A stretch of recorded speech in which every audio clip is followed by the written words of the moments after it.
Assalamualaikum teman-teman, kembali lagi bersama Nota Carita. Kali ini kita akan bahas momen menyedihkan Rasulullah pasca mendapat tugas kenabian. Kisah ini akan menjadi pengantar mengapa Rasulullah melakukan perjalanan Isra Mi'raj. Perjalanan Isra Mi'raj akan dibahas di video selanjutnya. Jadi, tanpa berlama-lama, mari kita selami kisah sedih Rasulullah setelah mendapat perintah menyiarkan agama Islam. Inilah beberapa peristiwa di tahun berduka cita. Abu Thalib menderita sakit sejak lama dan semakin bertambah parah sakitnya.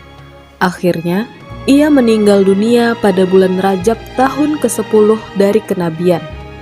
Hal ini bertepatan 6 bulan setelah peristiwa pemboikotan. Perlu dijelaskan secara singkat, pemboikotan di sini adalah menentang ajaran Nabi Muhammad dari kafir Quraisy.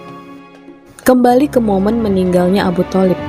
Pendapat lain mengatakan ia meninggal pada bulan Ramadan 3 hari sebelum wafatnya Khadijah radhiyallahu anhu. Tidak perlu digambarkan betapa berjibakunya Abu Thalib dalam memberikan perlindungan kepada Rasulullah, sekaligus menjadi tameng dalam menyebarkan dakwah Islamiyah. Posisi Abu Thalib sangat berpengaruh dan disegani di Mekah.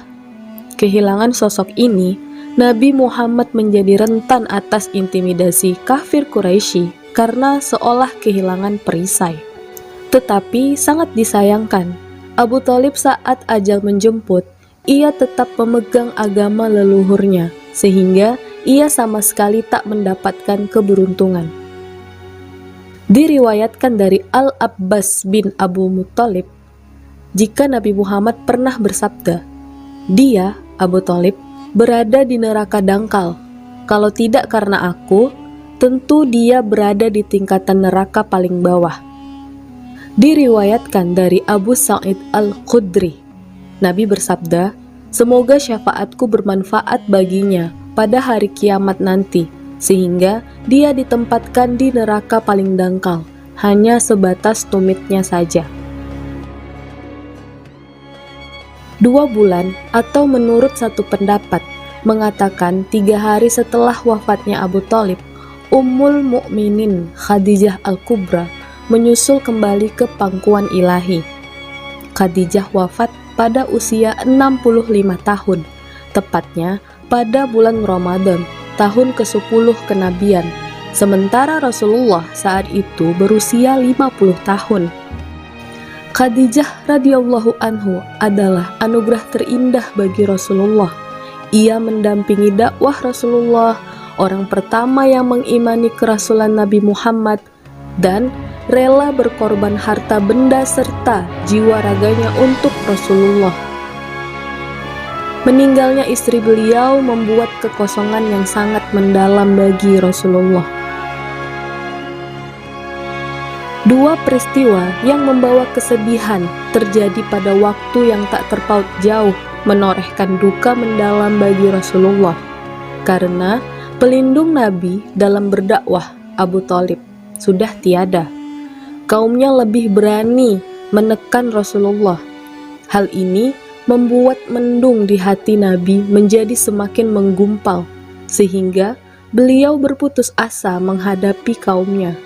Kemudian beliau pergi ke Thaif dengan sedikit harapan orang-orang di Thaif mau mengikuti seruan beliau, atau paling tidak mereka mau memberikan perlindungan dan pertolongan dalam menghadapi kaum beliau. Beliau saat itu pergi bersama Zaid bin Haritsah. Namun justru yang terjadi, Rasulullah ditolak mentah-mentah. Bahkan beliau dan Zaid juga dilempari batu oleh anak-anak dan para budak atas perintah pemuka Thaif, sehingga Rasulullah terluka parah hingga berlumuran darah. Kejadian ini membuat Nabi Muhammad terpukul. Bahkan beliau sempat berdoa betapa putus asanya beliau mencari pertolongan. Inilah doa beliau yang sangat menyayat hati dan dikenal sebagai doa Taif. Ya Allah, kepadamu aku mengadukan kelemahanku, kurangnya daya upayaku, dan kehinaanku di hadapan manusia. Wahai Zat yang Maha Penyayang di antara para penyayang, Engkaulah Tuhan orang-orang yang lemah, dan Engkaulah Tuhanku. Kepada siapakah Engkau menyerahkan diriku? Kepada orang yang jauh yang berwajah masam kepadaku, atau kepada musuh yang Engkau kuasakan urusanku kepadanya?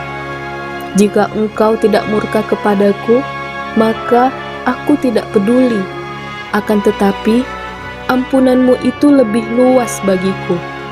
Aku berlindung dengan cahaya wajahmu yang menerangi segala kegelapan, dan yang karenanya urusan dunia dan akhirat menjadi baik. Dari Engkau menurunkan kemurkaanmu kepadaku, atau datangnya azabmu kepadaku. Engkaulah yang berhak menegurku hingga Engkau ridho kepadaku. Tiada daya dan tiada upaya kecuali dengan pertolonganmu. Setelah berdoa yang begitu memilukan, malaikat Jibril datang menemui Rasulullah bersama malaikat penjaga gunung. Malaikat penjaga gunung menawarkan diri untuk menjatuhkan 2 gunung ke atas penduduk Taif sebagai balasan atas perlakuan mereka. Namun, Nabi Muhammad justru menolak tawaran tersebut dan berkata, "Bahkan jangan, aku berharap semoga Allah mengeluarkan dari sulbi-sulbi mereka, keturunan mereka, orang-orang yang hanya menyembah Allah semata dan tidak menyekutukannya dengan sesuatu apapun." Walaupun Rasulullah sedih, namun beliau tetap mendoakan orang-orang Taif. Betapa mulianya Nabi kita ini, Nabi Muhammad Sallallahu Alaihi Wasallam. Ibnu Ishaq mengatakan, setelah Abu Thalib wafat, orang-orang Quraisy semakin gencar menyakiti dan menekan Rasulullah Sallallahu Alaihi Wasallam, melebihi apa yang pernah mereka lakukan saat Abu Thalib masih hidup. Sampai-sampai di antara mereka sengaja menghampiri beliau lalu menaburkan tanah di atas kepala beliau. Beliau masuk rumah sementara tanah masih berada di kepalanya. Lalu beliau meminta kepada salah satu putrinya untuk membasuh kepala beliau. Dia membasuh kepala beliau yang mulia sambil menangis. Rasulullah berkata kepada putrinya, "Tidak perlu menangis wahai putriku, karena Allah Subhanahu wa Ta'ala senantiasa melindungi bapakmu." Pada saat seperti itu juga, beliau juga masih sempat berkata, "Aku tidak pernah menerima gangguan yang paling kubenci dari Quraisy, kecuali setelah Abu Thalib meninggal dunia."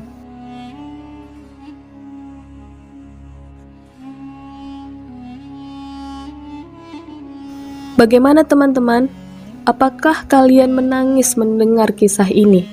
Sedemikian banyaknya derita dan duka lara yang menimpa Rasulullah Sallallahu Alaihi Wasallam. Maka tahun ini, tahun ke-10 kenabian, disebut dengan tahun berduka cita. Dari kisah ini, semoga kita dapat mengambil hikmah dalam kesabaran dan keteguhan dari Nabi Muhammad yang secara jelas mengajarkan kita. Beliau adalah contoh yang mulia bagi umat. Allahumma sholli ala Sayyidina Muhammad wa ala ali Sayyidina Muhammad. Nantikan kisah-kisah menarik selanjutnya. Tetap terhubung dengan channel kami untuk mendapatkan kisah menarik lainnya. Assalamualaikum dan sampai jumpa.